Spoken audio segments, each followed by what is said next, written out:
ॐ वर्णानामर्थसङ्गानां रसानां छन्दसामपि मङ्गलानां च वरदारो वन्दे वाणी विनायको नारायणं नमस्कृत्य नरं चैव नरोत्तमं देवीं सरस्वतीं व्यासं ततो जयमुदीरयेत्।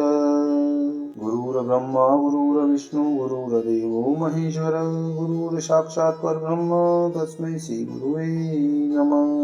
अखण्डमण्डलाकारं व्याप्तं येन चराचरं तत्पददर्शितं येन तस्मै श्रीगुरुवे नमः। बोलिए सियावर रामचंद्र भगवान की जय, राधावर कृष्ण कन्हैया लाल भगवान की जय, उमा महेश्वर भगवान की जय, गायत्री ब्रह्मदेव भगवान की जय, सद्गुरुदेव भगवान की जय, माता पिता गुरुदेव की जय, समस्त देवी देवतागण भगवान की जय, समस्त संतगण भगवान की जय, समस्त भक्तगण भगवान की जय। ओम नमः पार्वती पतये, हर हर महादेव।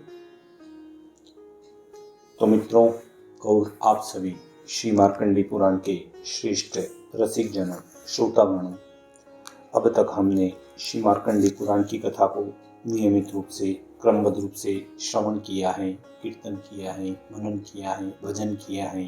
तो अब हम उसी क्रम में श्री मार्कंडी पुराण के 50वें अध्याय और श्री दुर्गा सप्तशती देवी महात्म्य के 10वें अध्याय की ओर कथा को अग्रसर करते हैं।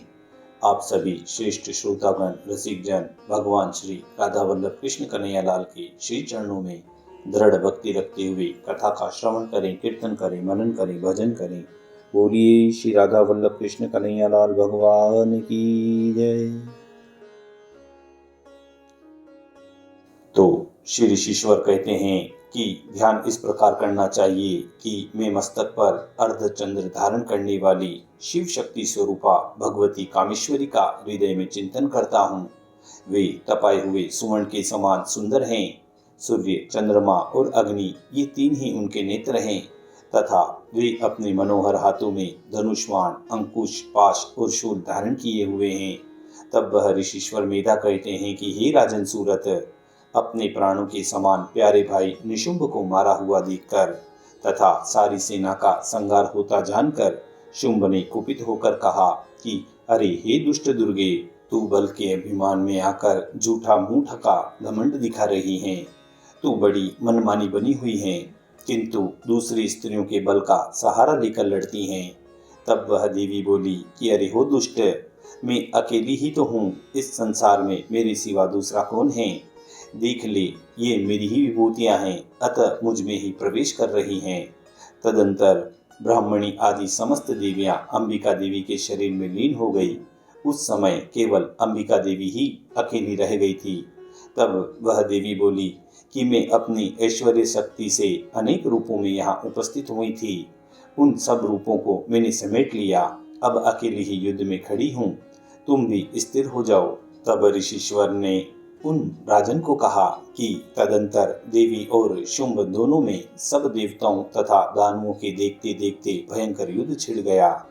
बाणों की वर्षा तथा तीखे शस्त्रों एवं दारुण अस्त्रों के प्रहार के कारण उन दोनों का युद्ध सब लोगों के लिए बड़ा ही भयानक प्रतीत हुआ। उस समय अंबिका देवी ने जो सैकड़ों दिव्य अस्त्र छोड़े, उन्हें दैत्यराज शुंभ ने उनके निवारक अस्त्रों द्वारा काट डाला। इसी प्रकार शुंभ ने भी जो दिव्य अस्त्र चलाए, उन्हें परमेश्वरी ने भयंकर हुंकार शब्द के उच्चारण आदि द्वारा खिलवाड़ खिलवाड़ में ही नष्ट कर डाला। तब उस असुर ने सैकड़ों बाणों से देवी को आच्छादित कर दिया। यह देखकर क्रोध में भरी हुई उन देवी ने भी बाण मारकर उसका धनुष काट डाला। धनुष कट जाने पर फिर दैत्यराज ने शक्ति हाथ में ले ली, किंतु देवी ने चक्र से उसके हाथ की शक्ति को भी काट गिराया। तत्पश्चात दैत्यों की स्वामी शुंभ ने 100 चांदी वाली चमकती हुई ढाल लेकर और तलवार हाथ में लेकर उस समय देवी पर धावा किया। उसके आते ही चंडिका देवी ने अपने धनुष से छोड़े हुए तीखे बाणों द्वारा उसकी सूर्य किरणों के समान उज्जवल ढाल और तलवार को तुरंत ही काट दिया। फिर उस दैत्य के घोड़े और सारथी मारे गए। धनुष तो पहले ही कट चुका था, अब उसने अंबिका देवी को मारने के लिए उद्यत होकर भयंकर मुदगर हाथ में लिया। उसे आते देखकर देवी ने अपने तीक्ष्ण बाणों से उसका मुदगर भी काट डाला। तिस पर भी वह असुर मुक्का तान कर बड़े वेग से देवी की ओर झपटा। उस दैत्यराज ने देवी की छाती में मुक्का मारा। तब उन देवी ने भी उसकी छाती में एक चांटा जड़ दिया। देवी का थप्पड़ खाकर वह दैत्यराज शुंभ पृथ्वी पर गिर पड़ा, किंतु पुनः सहसा पूर्वत उठकर खड़ा हो गया। फिर वह उछला और देवी को ऊपर ले जाकर आकाश में खड़ा हो गया।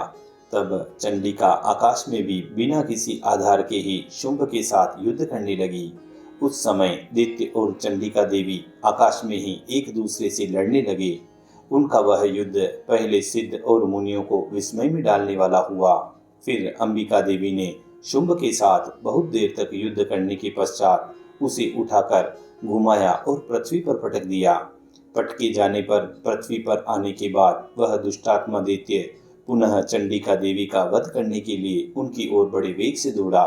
तब समस्त दैत्यों के राजा शुंभ को अपनी ओर आते देखकर देवी ने त्रिशूल से रस की छाती छेद कर उसे पृथ्वी पर गिरा दिया। देवी के शूल की धार से घायल होने पर उसके प्राण पखेरु उड़ गए और वह समुद्रों, द्वीपों तथा पर्वतों सहित समूची पृथ्वी को कंपाता हुआ भूमि पर गिर पड़ा। तदंतर उस दुरात्मा के मारे जाने पर संपूर्ण जगत प्रसन्न एवं पूर्ण स्वस्थ हो गया। आकाश स्वच्छ दिखाई देने लगा। पहले जो उत्पातक सूचक मेघ और उत्कापात होने लगे थे, वे सब शांत हो गए तथा उस दैत्य के मारे जाने पर नदियां भी ठीक मार्ग से बहने लगी। उस समय शुंभ की मृत्यु के बाद संपूर्ण देवताओं का हृदय हर्ष में भर गया और गंधर्वगण मधुर गीत गाने लगे। दूसरे गंधर्व बाजा बजाने लगे और अप्सराएं नृत्य करने लगी। पवित्र वायु बहने लगी। सूर्य की प्रभा उत्तम हो गई। अग्निशाला की बुझी हुई आग अपने आप प्रज्वलित हो उठी तथा संपूर्ण दिशाओं में भयंकर शब्द शांत हो गए। इस प्रकार श्रेष्ठ मुनि श्री मार्कंडेय जी और कौष्टुकी जी के मध्य में बहुत मधुर संवाद चल रहा है और उसी के अंतर्गत श्री मेधा ऋषि और राजा एवं वेश्य के मध्य में भी यही संवाद चल रहा है।